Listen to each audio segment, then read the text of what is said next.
Olá, hoje a gente vai desvendar uma estrutura de liderança muito poderosa baseada aqui no nosso material de referência. Vamos explorar juntos o que é que realmente forma um líder e como essa jornada é construída, sabe? Passo a passo.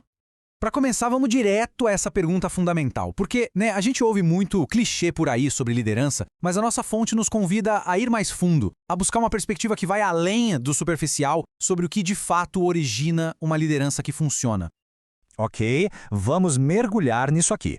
A ideia central da nossa fonte está toda contida nessa frase. Liderança, veja bem, não começa com um currículo perfeito nem com a situação ideal. Começa com algo bem interno, uma visão clara e principalmente a coragem, a ousadia de ir atrás dela sem desistir. E essa tal visão e ousadia nascem de um lugar fundamental, a atitude. Por isso que a nossa primeira sessão foca justamente nessa base interna, porque antes de qualquer plano, de qualquer ação, tudo começa na mentalidade, na atitude.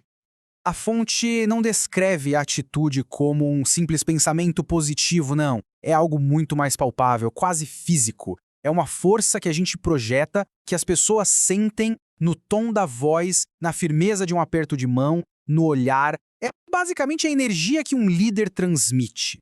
Agora, olha que interessante isso aqui. A liderança é definida como uma força proativa que faz acontecer. Um líder de verdade não fica sentado esperando o cenário perfeito. Ele entende o que precisa ser feito e, se as condições não ajudam, o que ele faz? Ele vai lá e cria as condições. É sobre moldar a realidade, não só reagir a ela. Beleza, então se a atitude é a base, como é que isso se transforma em ação no mundo real? Bom, isso nos leva direto para as responsabilidades externas, para as tarefas do dia a dia. Afinal, o que um líder faz, na prática? E a nossa fonte quebra o trabalho da liderança nesses 3 passos bem diretos. Primeiro, ter clareza da visão. Segundo, ter o conhecimento técnico ou estratégico para chegar lá. E terceiro, a habilidade de mobilizar, de inspirar a equipe a executar o plano. Simples assim. E aqui está o ponto crucial. Se não existe uma direção clara, cria-se um vácuo de poder. Se o líder não aponta o caminho, a equipe, com todas as suas boas intenções, começa a puxar para lados diferentes. A liderança se inverte e o que deveria ser progresso acaba virando caos. Agora, a gente entra num dos pontos mais delicados da liderança. Como gerenciar a pressão. E não é só a pressão que vem de fora, não. É também, e talvez principalmente, a que vem de dentro. A nossa fonte traz esse princípio da psicologia que é fortíssimo. Pessoas feridas ferem pessoas. Isso é fundamental para a gente entender os desafios internos de um líder. Porque se ele não lida com as próprias dores, com as próprias frustrações, ele corre um risco enorme de projetar isso na equipe, mesmo sem perceber. É por isso que essa autogestão emocional é uma responsabilidade, gigantesca. Exige estudo, como o de inteligência emocional, e autoconhecimento para entender os próprios pontos fracos, porque as palavras e as ações de um líder não ficam no escritório. Elas ecoam, elas vão para a casa das pessoas, para a mesa de jantar da equipe.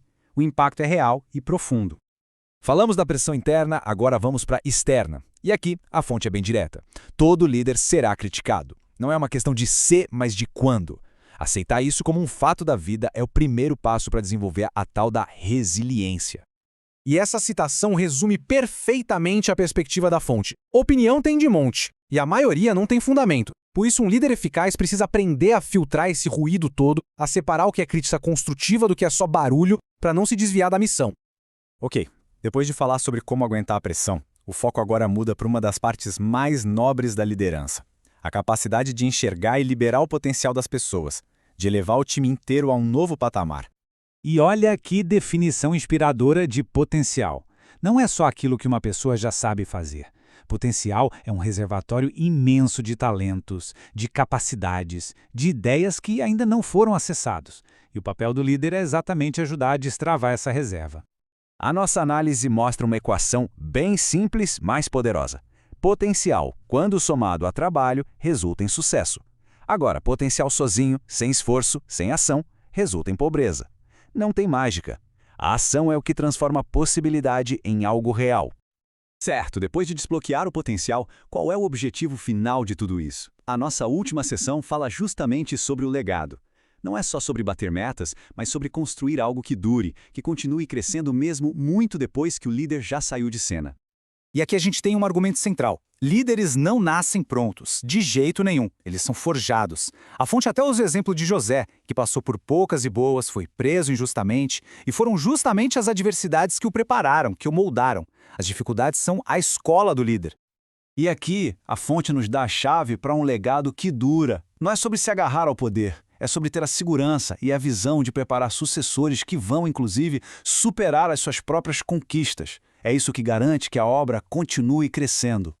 Para a gente resumir, aqui estão os traços essenciais que a gente viu. Pense nisso como um kit de ferramentas do líder. A humildade, para estar sempre aprendendo, a integridade, que serve como uma bússola moral, a coragem, para agir mesmo na incerteza, o discernimento, para enxergar além do óbvio, o entusiasmo, que é contagiante, e, acima de tudo, o interesse genuíno nos outros. Porque, no fim das contas, liderança é sobre pessoas. E para fechar, fica aqui essa pergunta. Com base em tudo isso que a gente viu, desde a atitude interna até a construção de um legado, qual seria o primeiro passo prático, a única coisa que alguém pode fazer hoje mesmo para começar a trilhar esse caminho? A reflexão fica aí, no ar.